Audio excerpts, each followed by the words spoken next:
So before we actually talk about the definition of an injective function, let's actually draw an example of an injective function. So let's take the set of numbers 1, 2, and 3, and let's suppose that we actually want to map each of these numbers onto a letter of the alphabet, so here A, B, C, or D. And so if we think of this as a function, then we can think of this set here as the domain, and then this set of letters over here as the codomain. So let's take each of these numbers and then map it onto one of these letters here. So now, if I write this out, so we mapped on the number 1 to the letter B, and here we mapped the number 2 onto the letter A, and then here we mapped on the number 3 onto the letter B. And so here, this function is injective. So, and what it means for an injective function is that every point in the domain is mapped onto a different point in the codomain. So here, if we follow the path of 1, it is mapped onto B, and then here, if we go through all of the other numbers, they are mapped onto separate letters over here. So this is what it means for a function to be injective. So let's make a small change to this function. So instead of mapping 3 onto the letter D, let's instead map it onto B. So now this function is no longer injective. And why is that? So remember, for a function to be injective, every point in the domain has to map onto separate values in the codomain, but this is no longer the case here, because here, if we take the points 1 and 3, they now map onto the same point in the codomain. So we have this function over here is no longer injective. So let's actually have a look at the definition here, and here this may not seem to be exactly what I said here as to what an injective function is, but then if you actually break it down step by step, then it turns out what I've been saying along about injective functions is exactly the same as this definition over here. So here we've got a function from the domain to the codomain, and it's injective if for all x1, x2 inside of x, where x1 is not equal to x2, then f of x1 is not equal to f of x2. Okay, let's break it down here. So here, what does this mean? So this means here, for any 2 points in our domain. So here, if we choose for all 2 points we choose in our domain,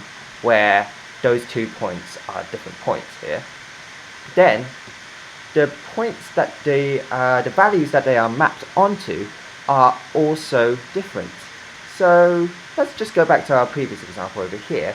So this is not the case here. So we've got 2, so we pick 1 and 3 here, and if this function was injective, then we expect that here these values will be different values, but then they map on to the same value. So here, as I've written down here, f1 is the same as f3, which is not what the definition of injectives requires, because here we require that f1 and f3 to be not equal to each other. So here, this is not injective. However, if we go back to our first example, then no matter what 2 points we pick in our domain, then we end up with 2 different points in the codomain. We end up with 2 different values in the codomain, and we can actually check here. So let's say I pick 1 and 2 here, so then f1 is equal to b, and then that is not the same as f2, which is equal to a. And then if I do 1 and 3, so again I get 1, and that's not the same as d, which is the value of f3. And then finally, if we pick 2 and 3 over here, so this is a and this is d, so those are not equal. And so now we actually satisfy the requirement of the definition here. So this function is injective. And what was the required from the definition here? It's required that for any 2 points in our domain, then these values are different. And we demonstrated that here by going through all of the different pairs of points in our domain. So we've done it, so we've shown that this function is injective. So let's actually look at another example. So here, this is a function that you probably more easily recognize here. So we've got a quadratic function, and if you look over here, so we've got f of x equals x squared minus 3x minus 10.